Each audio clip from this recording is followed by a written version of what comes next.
नमस्कार दोस्तों, जय हिंद, नमस्ते, सत श्री अकाल। तो इस वक्त सीपीएम के, जैसे आप जानते हैं कि नेता हमारे मेहंदी मिर्जा रजा हमारे साथ मौजूद हैं और सीपीएम के जो बहुत वरिष्ठ पार्टी है, जहाँ के आप जानते हैं 35 साल तक बंगाल में एक राज धर्म का मजदूर किसान की कोई वक्त ऐसा था जब मजदूर किसान की पार्टी कही जाती थी। तो दिल्ली में प्रथम बार 243 वार्ड जो हमारा फिलहाल जो 58 वार्ड था वो 243 वार्ड है इस वक्त। तो उनकी पत्नी जो है वो चुनाव लड़ रही हैं। तो और ये जैसे युवा के तौर पे ग्रेजुएट है, पढ़े लिखे ऐसे लोगों की आवश्यकता इस समाज के अंदर, इस देश के अंदर है। तो सालों भाई सर, जैसे कि आप चुनाव लड़ रहे हैं तो जैसे एमसीडी के हम देख रहे हैं कूड़े के पहाड़ और बड़ी मतलब एक दूसरे को ब्लेम कर रही है। आम आदमी पार्टी और बीजेपी एक दूसरे को ये साबित करने में तुले पड़े कि उनकी वजह से ये हुआ, जबकि अगर देखा जाए तो नैतिक जिम्मेदारी दोनों की है। एमसीडी अगर चलाती तो राज्य सरकार है उसके अंतर्गत ही आती है, वे दोनों मिलजुल के ही काम करते हैं। तो सर कब तक चलेगा एक दूसरे पर ब्लेम करना, कब मतलब दिल्ली वालों को राहत मिलेगी? आपके इस सवाल से पहले मैं आपकी उस बात पे सबसे पहले मैं गौर देना चाहता हूँ दर्शकों के बीच। हम लोग कल भी किसानों की पार्टी थे, मजदूरों की कल भी पार्टी थी, और जो दैनिक मजदूरों की जो कल भी पार्टी थी, हम आज भी हैं और हमेशा रहेंगे। आज़ादी से पहले भी और आज़ादी के बाद भी जितने भी आंदोलन हुए, चाहे अभी वर्तमान में हमारा किसान आंदोलन हुआ या जो भी है, कभी भी आप थी नहीं लगाएंगे, क्योंकि सीपीआईएम हमेशा निम्न लोगों के लिए, गरीब मजदूरों के लिए है, थी और रहेगी। हमारे शहीद भगत सिंह के चचा, चाहे उन्होंने जो शुरुआत की थी पगड़ी समाल जट्टा, जो उन्होंने आंदोलन शुरू किया था, हमसे हमारी पार्टी के साथ मिलकर क्या, यानी वो हमारे कॉमरेड्स थे। और या फिर मौजूदा दौर में जो किसान आंदोलन हुआ, उसमें हम हर आंदोलन में उन लोगों के साथ हैं जिनके साथ जुल्म होगा। दूसरा, आप विधानसभा वार्ड की बात करते हैं और विधानसभा की बात करते हैं। देखिए, कूड़ों का ढेर और ये चीज़ दो चीज़ों से ख़त्म हो सकता है। पहला, लोगों को खुद भी जागरूक होना पड़ेगा। ये नहीं कि आप कूड़े का ढेर लगाएं, निगम पार्षद ही उठाएगा। अगर आप सभ्यशील हैं, डिसिप्लिन में रहते हैं, मैनर्स में रहते हैं, अदब है, सलीका है, तरीका है, बिल्कुल रहन सहन है, बतौर इस्लाम आए, मैं मुस्लिम और या फिर कोई भी धर्म हो, स्वच्छ सबसे पहले जरूरी है। बिल्कुल हम तहारत सबसे पहले जरूरी है। नमाज पढ़ने जाएंगे, वजू पहले करते हैं। अगर तहारत पहले नहीं होती, पाकीज़गी पहले नहीं होती, तो वजू क्यों किया जाए? मंदिर में जाएंगे तो हाथ पैर धोया जाता है, गुरुद्वारे में जाएंगे तो हाथ पैर धुलेगा पहले। जब हम मंदिर, मस्जिद, गुरुद्वारा, चर्च में अंदर दाखिल होने से पहले सब कुछ करते हैं, तो हमारे घर की बाहर की दहलीज गंदी क्यों? बिल्कुल, बहुत अच्छी बात। कौन रेस्पॉन्सिबल है? नहीं, नेता कहाँ तक, नेता करेगा, बिल्कुल करेगा, उसकी जिम्मेदारी है।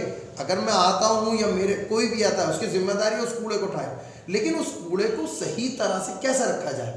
कूड़े को कूड़े की जगह पर रखा जाए। लेकिन सब ये ना, गाड़ी महीने महीने पहुंचती नहीं है, एक एक महीने। चलो मान लीजिए आपकी बात से बिल्कुल एग्री हूँ, ये सबकी जिम्मेदारी, नैतिक जिम्मेदारी है। हमने कूड़ा एक बॉक्स में बाहर रख दिया है, और वो जब महीने तक गाड़ी आएगी नहीं। यही तो लड़ाई है, इसी लड़ाई के लिए, लड़ने के लिए तो हम आए हैं। बिल्कुल, बहुत अच्छी बात है। ये जो रोज रोज का ड्रामा है, ये जो इस तरह भ्रष्टाचार भरा हुआ है, जो दादागिरी, गुंडागर्दी भरी पड़ी है, किसी की भी हो, चाहे नेताओं की हो या कर्मचारियों की हो। देखो, कर्मचारी को जब वेतन नहीं मिलेगा तो वो भी परेशान है, और अगर वेतन मिल रहा है, वो काम नहीं कर रहा, 13,000 करोड़ बाकी आम आदमी पार्टी को बता रही थी वो एमसीडी। ये तो बीजेपी और आम आदमी, ए और बी पार्टी, वो एक दूसरे पे चुनाव में आने जाने पे बस आरोप प्रत्यारोप लगाती है, पब्लिक को बेवकूफ बना रखा है। वो कहते हैं, केजरीवाल जी कहते हैं मैं दिल्ली बना दूंगा, दिल्ली में खुद 1,21,000 पद खाली है, पहले उनको तो भर ले, दिल्ली मॉडल। सर मैं आपको रोकता हूँ, मैं आपको रोकते कुछ ना सर, जैसे कि आम आदमी पार्टी कहती सब कुछ फ्री। तो 2014 से पहले जब कांग्रेस की सरकार थी, तो आप जैसे दिल्ली में रहते हैं, पे पले बड़े हैं, कौन सी चीज में पैसा लगता था? क्या स्कूल में पैसा लग रही? देखिए सुनिए, पैसा तब भी लगता था, पैसा आज भी लग रहा है। नहीं, फ्री फीस की बात सुनिए, सिर्फ सुनिए, फीस आपने स्कूल खोला, एग्री, आपने 4-5 स्कूल तो बनाए। दिल्ली में सिर्फ 4-5 ही स्कूल है। हमारे मुस्तफाबाद में कौन सा स्कूल आपने बना दिया? तोड़ दिया। आपने यमुना विहार में कौन सा स्कूल बना दिया? और जो स्कूल तोड़ दिया है उसमें नशे की आदत पड़े हुए, सब लोग नशा कर रहे हैं, कोई पुलिस वाला उसमें ड्यूटी नहीं देता है। तो ये जो आपने बेवकूफ बना रखा, चलिए हमने वो भी एक्सेप्ट कर लिया कि हम बनाएंगे। आप ये बताइए, गवर्नमेंट स्कूल में 1,300 रुपये फीस कब ली गई? 10th क्लास के बच्चों से, 12वीं क्लास के बच्चों से 2,400 रुपये, 2,300 रुपये कब ली गई? अरे हम भी पढ़े हैं, कितने 75 रुपए, 100 रुपए, 150 रुपए, 300 रुपए, फिर प्राइवेट में और तुम में क्या फर्क रहेगा? सर वही तो मैं भी 2007 से दिल्ली में रहता हूँ, पहले भी कोई फीस नहीं दी। सरकारी हॉस्पिटल कोई फीस नहीं थी, कोई पैसा नहीं लगता था। जी।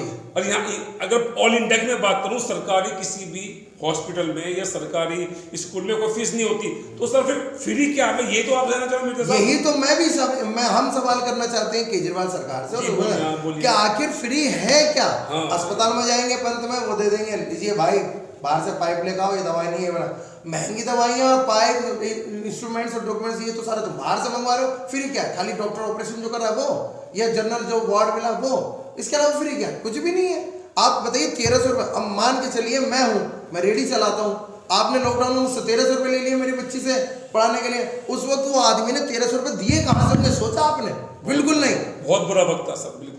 एम्पावरमेंट की जब हम बात करते हैं, जैसे सन 47 में बहुत से लोग कहते हैं कि सन 47 में जब देश आज़ाद हुआ तो धर्म के आधार पर, ये बात मान सकते हैं। लेकिन अगर मान लो मुर्शिदाबाद की विधानसभा के एक MLA है, तो इसका अधिकार आपको थोड़ा देगा, पूरे सबका आप इंसाफ आदि करोगे। तो कुछ लोगों ने ये माना था कि देश इनका है, वो नहीं करेगा, इस बात को ठुकराया था कि धर्म के आधार पे नहीं हुआ। लेकिन जब देश में हमारा सेकुलरिज्म है और सबको समान न्याय मिलता है, तो फिर ये जो कौम है, जो मुस्लिम कौम है, इसके साथ कौन खड़ा होगा? मतलब देखते हैं ना बहुत सारी इसके साथ तो जाति। मैं आपकी बात यही टोक रहा हूँ, मैं समझ गया हूँ। और जी। मैं आपको बता दूं, हम इस सिंबल में नहीं रहते।